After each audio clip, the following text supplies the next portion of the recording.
Fue un filósofo y militante comunista italiano que desarrolló la mayor parte de su vida consciente durante los años 20 y 30, aunque él empieza a militar en el Partido Socialista Italiano a finales de los años 10 del siglo XX.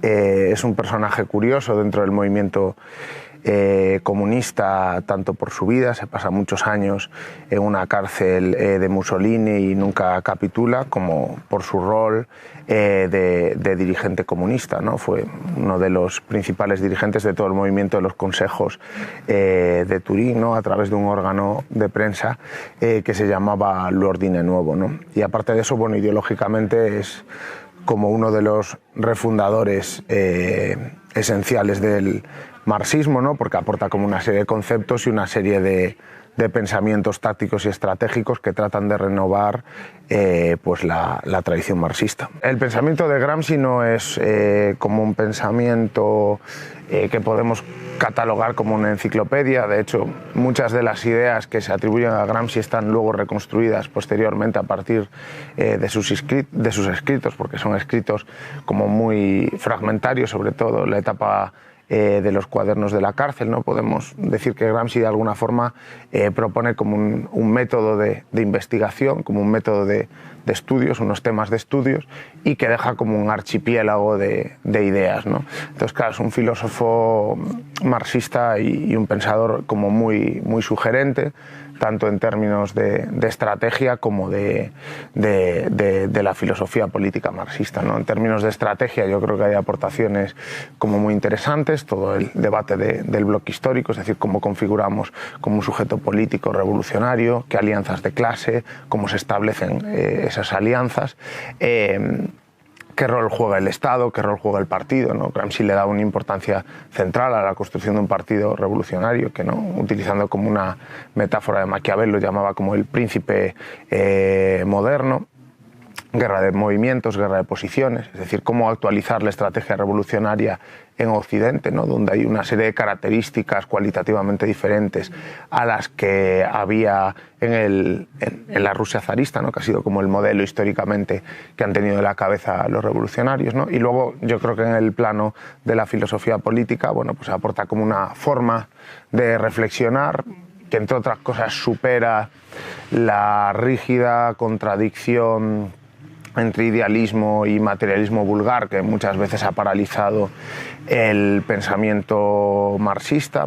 Aporta una forma nueva de entender la relación entre filosofía e ideología, que podríamos calificar de nueva inmanencia, en el sentido de que deja de haber como una separación como muy rígida y muy estricta entre lo que es el conocimiento intelectual y la praxis intelectual, ¿no? Gramsci hace una afirmación que puede sonar muy provocadora si se la entiende en un mal sentido, que es que todos los hombres, todas las personas son filósofos, filósofas, pero lo que trata de decir es que, en realidad el rol de intelectual es como un rol consustancial a cualquier desarrollo en la sociedad capitalista, ¿no? Entonces, él aporta como una serie de ideas, que es verdad que son intuiciones, son afirmaciones, a veces con contradicciones internas, ¿no? Perry Anderson hablaba de las antinomias de Antonio Gramsci, ¿no?, para tratar de leerlo no como un pensamiento homogéneo, sino como un pensamiento en desarrollo que, por su propia trayectoria vital, pues nunca se llega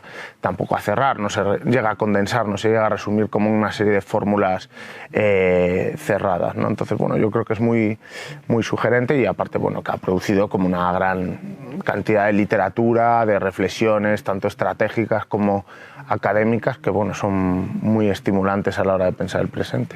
Claro, el pensamiento de Gramsci es un pensamiento abierto. De hecho, hay un concepto que creo que deberíamos reflexionar la gente que venimos de la tradición marxista sobre él, que es el concepto de traducibilidad, que es un concepto que utiliza Gramsci, que él plantea que el marxismo, la capacidad que tiene, es como de construir como un sistema ideológico totalizante, es decir, que abarque como todas las esferas o reflexiones sobre todas las esferas de la vida social. Pero él dice que el marxismo no es capaz como de producir todo ese conocimiento por sí mismo, sino que tiene que tener como una relación de traducción con los conocimientos que se generan desde otras ciencias sociales críticas, ¿no? Entonces, que hay que traducir al marxismo los conocimientos que otros sectores sociales o que otras ideologías generan, ¿no? Entonces, el pensamiento de Gramsci es siempre muy creativo, muy abierto y obviamente pues tiene ciertas ambivalencias que dan lugar a varias interpretaciones, ¿no? De ahí también su carácter de pensador hasta cierto punto universal, ¿no? Un poco como Maquiavelo, Spinoza, o sea, un pensador que trasciende hasta cierto punto como el encuadre ideológico en el que se ubica. Dicho esto, toda la intención de Gramsci era renovar la estrategia y la filosofía política marxista para generar como armas ideológicas más eficaces para la revolución. Presentar a Gramsci como hizo la dirección del Partido Comunista Italiano, Togliatti, como una especie de reformista de izquierdas, una especie de demócrata radical que buscaba como una especie de pacto entre clases para ir lentamente avanzando hacia la deconstrucción cultural de Italia, es una interpretación que está completamente desfasada. Quizás fue funcional para un determinado tipo de política en un momento, pero no se sostiene a través de los escritos de Gramsci, ¿no?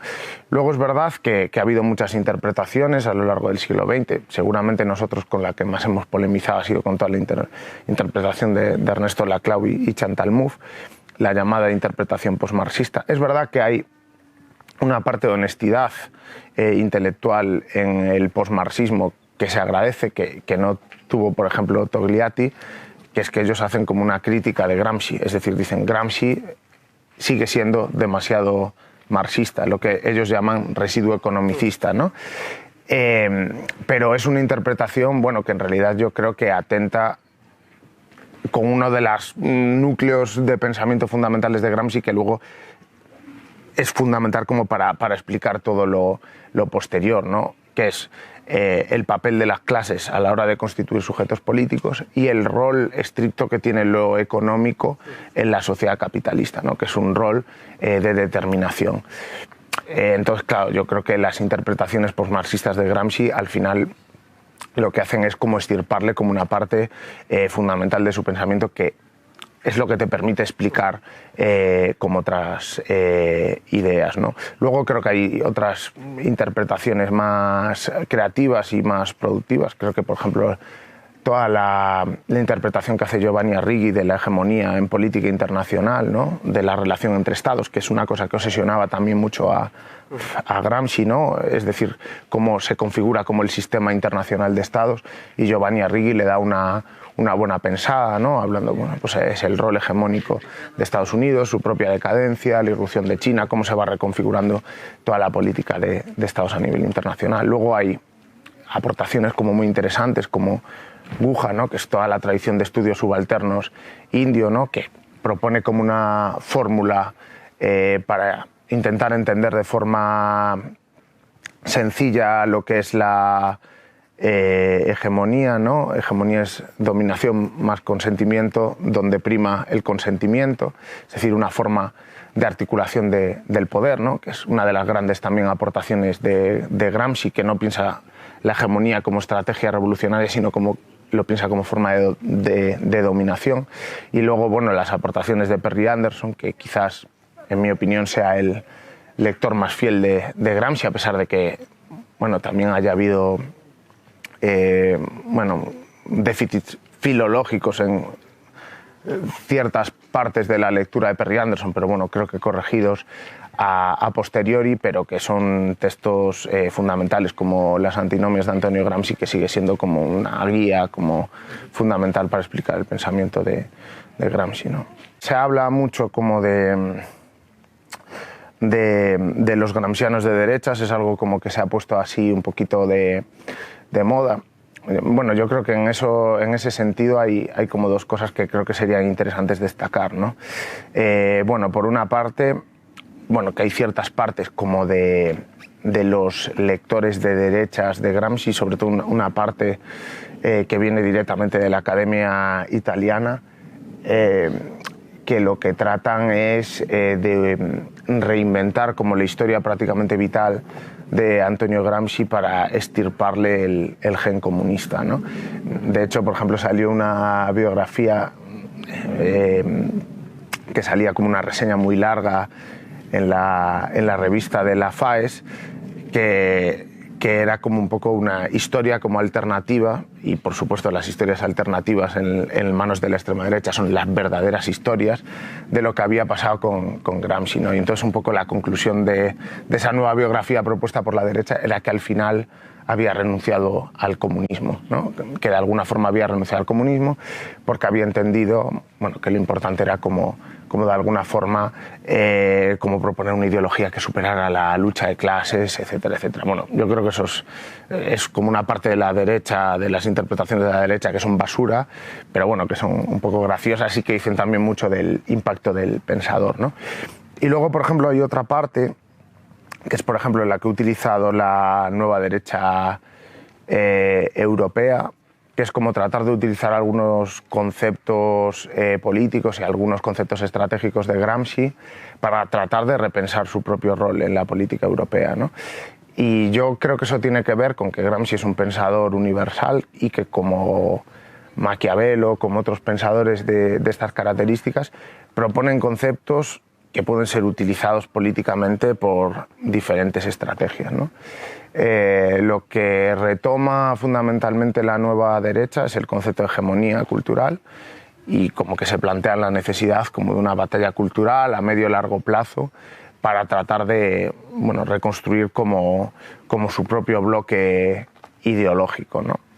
Vamos, no sé si tendrán suerte, pero lo cierto es que su capacidad como para reabsorber a Gramsci y a veces aplicar alguna de sus ideas a veces parece ser más eficaz que la izquierda, lo cual es bastante inquietante, ¿no?